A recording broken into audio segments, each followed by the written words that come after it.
हूँ। मैं डॉक्टर मखला नायक, associate professor political science. आज बीए पार्ट थर्ड के राजनीति विज्ञान में हम जो टॉपिक पर चर्चा कर रहे हैं और उस टॉपिक का नाम है उत्तर दक्षिण संवाद, नॉर्थ साउथ डायलॉग। प्रिय विद्यार्थियों, परीक्षा में इस पर प्रश्न बहुत ही आवश्यक रूप से आता है और स्टूडेंट्स को चाहिए कि बहुत ही सरल तरीके से जो है ना इसको समझ करके, बहुत ही ढंग से समझ करके बहुत सरल तरीके से इसको लिखें। और इसके बाद में हम लोग दक्षिण संवाद के बारे में चर्चा करेंगे। तो सबसे महत्वपूर्ण बात यह है कि उत्तर दक्षिण संवाद क्या है। पिछले कई 2 दशकों से नई अंतर्राष्ट्रीय अर्थव्यवस्था की स्थापना का सपना देखा जा रहा था और इस सपने को साकार करने के लिए 2 प्रकार के प्रयत्न हुए। एक तो अमीर और गरीब देशों के बीच संवाद स्थापित कर, जिसे उत्तर दक्षिण संवाद कहते हैं। दूसरा गरीब विकासशील देशों के मध्य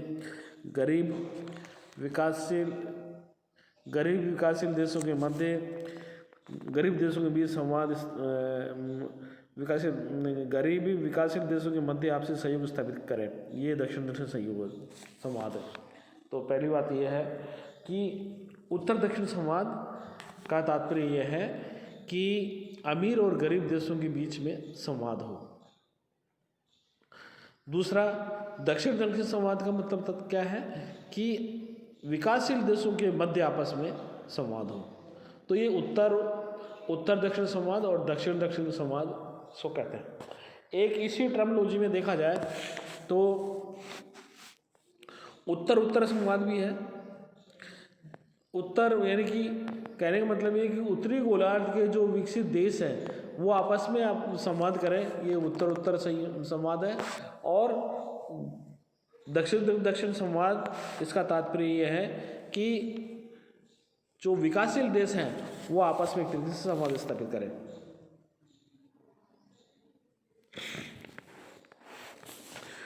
यदि हम ज्योग्राफी की बात करते हैं तो भूगोलवेत्ताओं का मानना यह है कि पृथ्वी 2 गोलार्धों में विभाजित है, उत्तरी गोलार्ध और दक्षिण गोलार्ध। उत्तरी गोलार्ध में अधिकांशतः उत्तरी अमेरिका, यूरोप का क्षेत्र आता है और दक्षिण गोलार्ध में लैटिन अमेरिका और अफ्रीका का क्षेत्र आता है। उत्तरी गोलार्ध में उन्नत, समृद्ध, विकसित और औद्योगिक देश अधिक हैं, जबकि दक्षिण गोलार्ध में निर्धन, पिछड़े, विकासशील और शोषित देश अधिक हैं। आगे चल करके अंतर्राष्ट्रीय राजनीति की शब्दावली में जब उत्तर नॉर्थ और दक्षिण साउथ संवाद डायलॉग शब्दबंध का प्रचलन हुआ तो इसके स्पष्ट मायने थे। उत्तर से तात्पर्य था पश्चिमी विकसित देश जिनकी अर्थव्यवस्था पूंजीवादी विचारधारा पर आधारित है, जिन्होंने तकनीकी और औद्योगिक क्षेत्र में चहुमुखी प्रगति कर ली है, जहां बचत एवं पूंजी निर्माण की दर काफी ऊंची है, जहां राजनीतिक और वित्तीय स्थिरता है। संयुक्त राज्य America, Canada, England, France, Germany आदि उत्तर के देश माने जाते हैं। इसके विपरीत दक्षिण में अधिकांश वे देश हैं जिन्हें विकासशील या तीसरी दुनिया के देश कहा जाता है। इन देशों की विशेषताएं पूंजी की कमी, जनसंख्या विस्फोट, निर्धनता, बेरोजगारी, कृषि पर आधारित अर्थव्यवस्था, तकनीकी ज्ञान का अभाव और रूढ़िवादिता। संवाद से अभिप्राय परस्पर विचार विमर्श करना। तो कहने का तात्पर्य यह है कि जैसे भूगोलवेत्ताओं ने हमें ये बताया है कि हमारी पृथ्वी 2 गोलार्धों में बटी हुई है, एक उत्तरी गोलार्ध, दूसरा दक्षिणी गोलार्ध। उत्तरी गोलार्ध में विकसित देश है तो दक्षिणी गोलार्ध में विकासशील देश है। इन देशों के बीच में जो संवाद है वो एक तरीके से, जो विचार विमर्श है वो एक तरीके से डायलॉग है। तो ये जो उत्तर दक्षिण संवाद है इसकी क्या पृष्ठभूमि है। उत्तर दक्षिण संवाद की पृष्ठभूमि को यदि हम चर्चा करते हैं, जो उत्तर के देश हैं लंबे समय तक औपनिवेशिक शक्तियां रही हैं। उत्तर के देशों की विशेषता यह है कि ये देश औपनिवेशिक शासक रहे हैं, औपनिवेशिक शक्तियाँ रही है, जहाँ औद्योगिक क्रांति हुई है। अतः 17वीं-18वीं शताब्दी में इन देशों ने दक्षिण देशों पर अपना साम्राज्य स्थापित कर लिया। कहने का तात्पर्य ये है कि इन औपनिवेशिक देशों ने दक्षिण गोलार्ध के देशों पर अपना साम्राज्य स्थापित कर लिया। लंबे समय तक एशिया, अफ्रीका और लैटिन अमेरिका के देश गुलाम रहे। अब गुलामी की इस लंबी अवधि में उत्तर के विकसित देशों ने अपनी आर्थिक व्यवस्था इन पिछड़े देशों पर थोप दी। द्वितीय महायुद्ध के बाद दक्षिण के अधिकांश देश जब राजनीतिक दृष्टि से स्वतंत्र हुए तो उन्होंने पाया कि आर्थिक दृष्टि से वे पूंजीवाद देशों के शिकंजे में फंसे हुए हैं।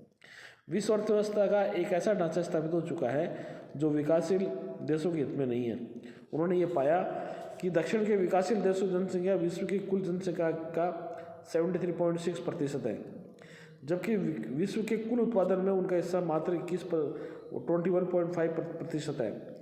इसके विपरीत उत्तर के विकसित राष्ट्रों की आबादी दुनिया की कुल आबादी का महज 26.4% है, जो विश्व के कुल उत्पादन के 78.5% का भागी है। विकासशील राष्ट्रों के प्रति व्यक्ति आय विकासशील देशों की प्रति व्यक्ति आय $730 है, जबकि उत्तर के विकसित राष्ट्रों की प्रति व्यक्ति आय $10,720 है। दक्षिण के विकासशील देश ये भी महसूस करने लगे कि आर्थिक सहायता के नाम पर उत्तर के समृद्ध देश उनकी सहायता नहीं करते, अपितु ऐसा व्यू तैयार कर देते हैं जिसमें उत्तरोत्तर विकासशील देशों पर ऋण बढ़ता जाता है। विकासशील देशों के उदासीनतापूर्ण दृष्टिकोण के कारण विकासशील देशों की व्यापार शर्तें प्रतिकूल होती गई तथा विश्व के कुल व्यापार में उनका सापेक्ष भाव कम होता चला गया। एक और प्रतिकूल व्यापार की शर्तें, दूसरी ओर बढ़ता हुआ ऋण प्रभाव,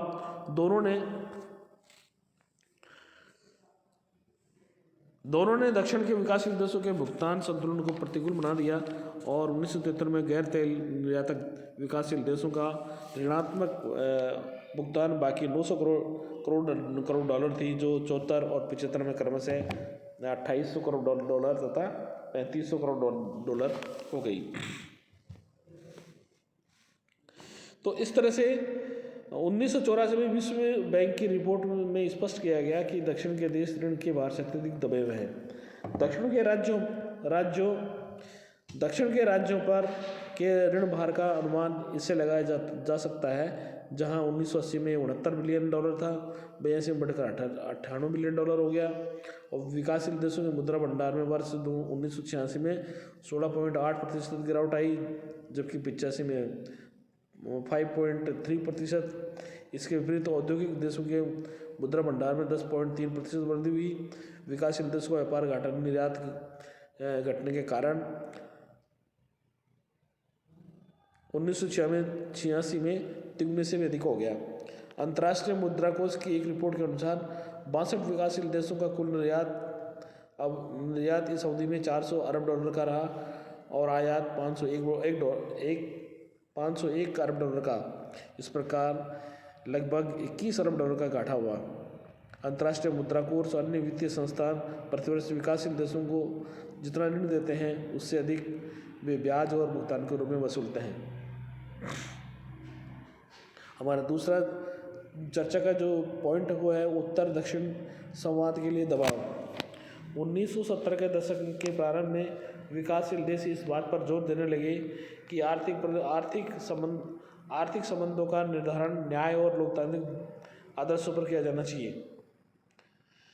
1970 के दशक में विकासशील देशों ने इस बात पर जोर दिया कि हमारे जो आर्थिक संबंध है विकसित देशों से वो लोकतांत्रिक डेमोक्रेटिक पैटर्न पर होने चाहिए। लोकतांत्रिक आदर्शों पर किया जाना चाहिए। संयुक्त राष्ट्र महासभा ने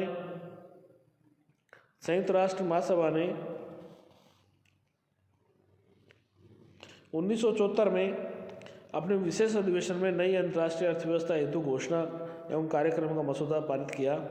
सबसे विभिन्न मंचों जैसे अंकटाड सम्मेलन, गुटनबर्ग शिखर सम्मेलन आदि के माध्यम से दक्षिण विकासशील देश विश्व अर्थव्यवस्था के ढांचे में आमूलचूल परिवर्तन की मांग करने लगे। उत्तर के विकसित देशों ने भी हवा के रुख को पहचानते हुए ये महसूस किया कि ये बुद्धिमानी नहीं होगी कि विकासशील देशों की उचित मांगों को अनदेखा किया जाए। अब विकासशील देशों ने यह महसूस किया कि इनकी मांगों को अनदेखा करना ये हमारे लिए भी घातक होगा। विकासशील देशों की आर्थिक स्थिति में लगातार गिरावट डाल चलने से दीर्घावधि में हर भारत में विकसित देशों पर भी बुरा प्रभाव पड़ेगा। जाहिर है कि यदि मान लीजिए विकासशील देशों को घाटा हो रहा है तो उसका प्रभाव पड़ेगा और वो व्यापार करने में समर्थ नहीं हो पाएंगे। अतः अंतर्राष्ट्रीय आर्थिक संबंधों और अंततः विश्व शांति के समान विकास के लिए यह अत्यधिक महत्वपूर्ण है कि इन प्रभावित मुद्दों को धनी और निर्धन देशों के बीच व्यापक अंतर्राष्ट्रीय विचार विमर्श के जरिए संतोषजनक तरीके से हल किया जाए। संयुक्त राष्ट्र महासभा, अंकटाड, निर्गुण शिखर सम्मेलन, ब्रांट आयोग,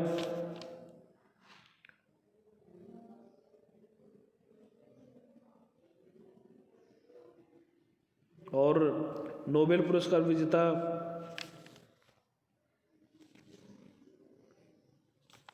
जॉन नोबेल पुरस्कार विजेता जॉन टिनबर्ग ने जैसे अग्रणी आर्थिक विचारकों ने इस वर्षों में सिफारिश की कि धनी और निर्धन देशों के बीच शीघ्र ही व्यापार और व्यापक विचार विमर्श कराया जाए, फिर नई अंतर्राष्ट्रीय अर्थव्यवस्था को लागू करने के बारे में अंतर्राष्ट्रीय स्तर पर विचार विमर्श कराया जाए। हमारा जो चर्चा का जो अगला टॉपिक है वो है उत्तर दक्षिण संवाद के लिए क्या क्या कब प्रयत्न किए गए। तो विद्यार्थियों, उत्तर दक्षिण संवाद की दृष्टि से जो प्रयास किए गए, जो प्रयत्न किए गए, उसमें पहला प्रयत्न था पेरिस शिखर सम्मेलन 1975-77। पेरिस सम्मेलन को अंतर्राष्ट्रीय आर्थिक सहयोग सम्मेलन के नाम से भी जाना जाता है। इस सम्मेलन का आयोजन में तत्कालीन अमेरिकी विदेश सचिव डॉक्टर हेनरी किसिंजर ने विशेष दिलचस्पी ली थी। संयुक्त राष्ट्र महासभा की 7वीं बैठक को संबोधित करते हुए डॉक्टर किसिंजर ने विकसित और विकासशील देशों का सम्मेलन आयोजित करने का आह्वान किया। कुल 8 विकसित और 19 विकासशील देशों ने इस सम्मेलन में भाग लिया। इस सम्मेलन के विचार विमर्श के बीच में रुका हुआ और करीब 18 मिनट तक चलता रहा। दूसरा है ब्रांट आयोग। पेरिस सम्मेलन की असफलता के बाद विश्व बैंक के तत्कालीन अध्यक्ष रॉबर्ट मैकनमारा ने अंतर्राष्ट्रीय विकास मुद्दों को निपटाने के लिए एक गैर सरकारी स्वतंत्र आयोग स्थापित करने का प्रयत्न किया। प्रस्तावित गैर सरकारी आयोग ने दिसंबर 1977 में काम करना शुरू कर दिया। आयोग ब्रांट आयोग के नाम से यह आयोग ब्रांट आयोग के नाम से लोकप्रिय हुआ क्योंकि इसके अध्यक्ष पश्चिमी जर्मनी के भूतपूर्व चांसलर विली ब्रांट थे। इसके सदस्यों में विश्व के सभी भागों के राष्ट्र शामिल थे, पूर्व, पश्चिम, उत्तर, दक्षिण, और भारतीय अर्थशास्त्री डॉक्टर एल.के. झा आयोग के अध्यक्ष थे। आयोग ने जोर देकर स्पष्ट किया था कि विश्व शांति के लिए विकसित और विकासशील देशों में परस्पर निर्भरता जरूरी है, जो कि उत्तर दक्षिण संवाद के लिए जरूरी है।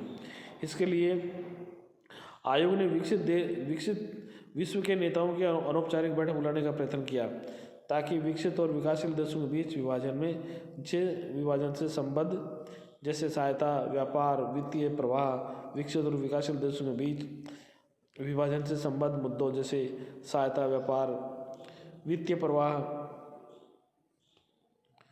सुरक्षा, टेक्नोलॉजी का स्थानांतरण और अंतर्राष्ट्रीय मुद्रा कोष के विश्व बैंक के जैसे अंतर्राष्ट्रीय वित्तीय संसाधनों का लोकतांत्रिकरण के बारे में रियायतें आदि पर स्पष्ट और निर्भीक विचार विमर्श किया जा सके।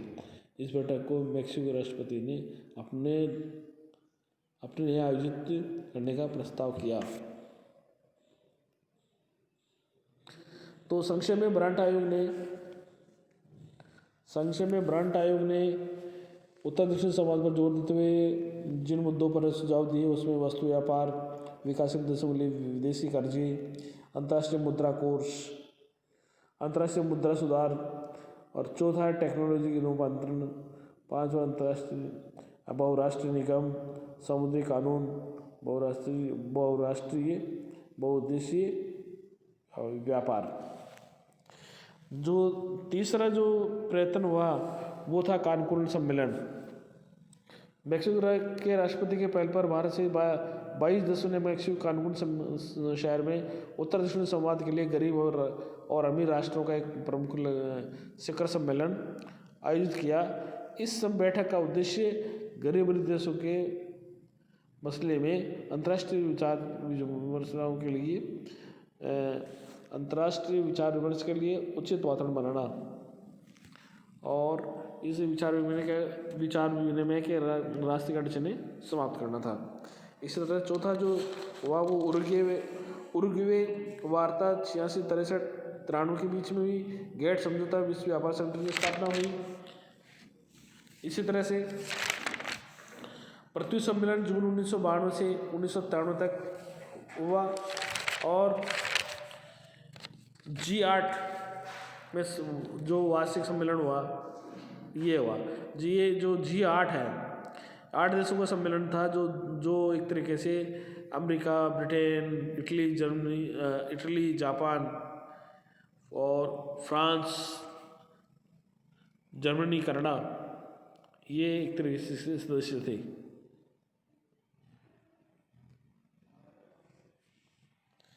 इसी तरह से G7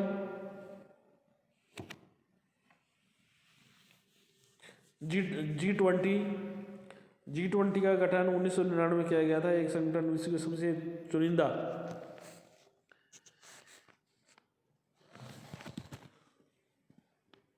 चुनिंदा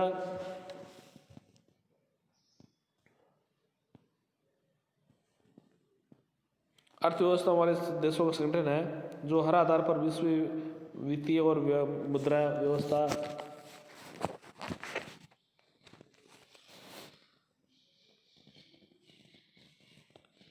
तो G20 समूह का गठन 1999 में ये हुआ। ये संगठन विश्व के सबसे चुनिंदा अर्थव्यवस्था वाले देशों का संगठन है जो इस आधार पर विश्व वित्तीय और मुद्रा व्यवस्था तथा व्यापार में सबसे महत्वपूर्ण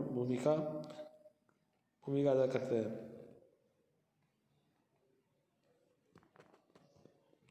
इसके जो सदस्य देश हैं जिनमें America, France, Britain, Italy, Germany, Japan, Canada, Germany तथा रूस के अतिरिक्त अन्य देश शामिल हैं। ये देश है Bharat, Brazil, Australia, Chile, Indonesia, Mexico, Argentina, दक्षिण अमेरिका, दक्षिणी अफ्रीका, दक्षिण कोरिया, टर्की, सऊदी अरब तथा यूरोपीय संघ अर्थव्यवस्था संघ की अध्यक्षता कर रहे देशों को शामिल किया गया था। तो इस तरह से ये G20 जो है इन देशों में शामिल थे। जलवायु परिवर्तन के लिए कोपेनहेगन, डर्बन और दोहा में सम्मेलन हुआ। अब बात आती है अगला जो हमारा जो टॉपिक का जो विषय है वो है उत्तर दक्षिण संवाद की आलोचना। उत्तर दक्षिण संवाद के ऐसे परिणाम निकले जिसमें नई अंतर्राष्ट्रीय अर्थव्यवस्था की स्थापना हो और विकासशील देशों के विकास की रफ्तार बढ़े। धनी और निर्धन देशों के बीच वार्ता या सौहार्दपूर्ण समझौते के रास्ते में अनेक अड़चनें हैं। पहली बाधा तो यह है कि धनी देशों के नेता इस तथ्य को स्वीकार नहीं करना चाहते हैं कि हम परस्पर निर्भरता की वर्तमान व्यवस्था में भी विकासशील देशों की सहायता तेल व अन्य कच्चे माल के लिए पर निर्भर है। ये सदियों से लोग विकसित देशों का शोषण करके ही संपन्न बन सके हैं। द्वितीय, धनी देशों के नेताओं के रूप में समाज की ये भावना मौजूद है कि वे चालबाजी से आपसी रियायतें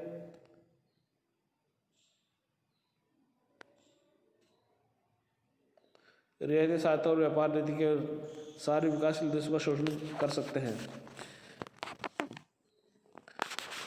तीसरा है विकासशील देश दक्षिण के देश एकजुट नहीं है, उनमें टकराव और तीसरा विकासशील देश एकजुट नहीं है, उनमें टकराव और प्रतिद्वंद्विता पाई जाती है, जिससे आर्थर डोंकेल जैसे पश्चिमी समर्थक गेट के महानिदेशक अपनी शर्तें थोपने में सफल हो जाते हैं। सिएटल हो या दावोस या फिर दोहा, समस्या है आर्थिक मुद्दों पर उत्तर दक्षिण के बीच टकराव की। जबरदस्त आर्थिक समृद्धि हासिल करने के बावजूद उत्तर में एक असुरक्षा है। समृद्धि के कम हो जाने या खो जाने की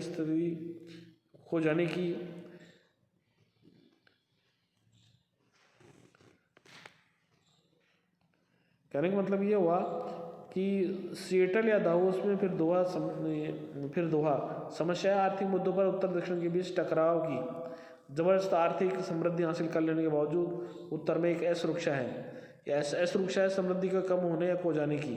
इसी वजह से दक्षिण के विकास को अपनी गिरफ्त में रखना चाहता है या उसे अवरुद्ध करना चाहता है, जबकि दक्षिण के बाजारों में वे अपना माल खपा सके और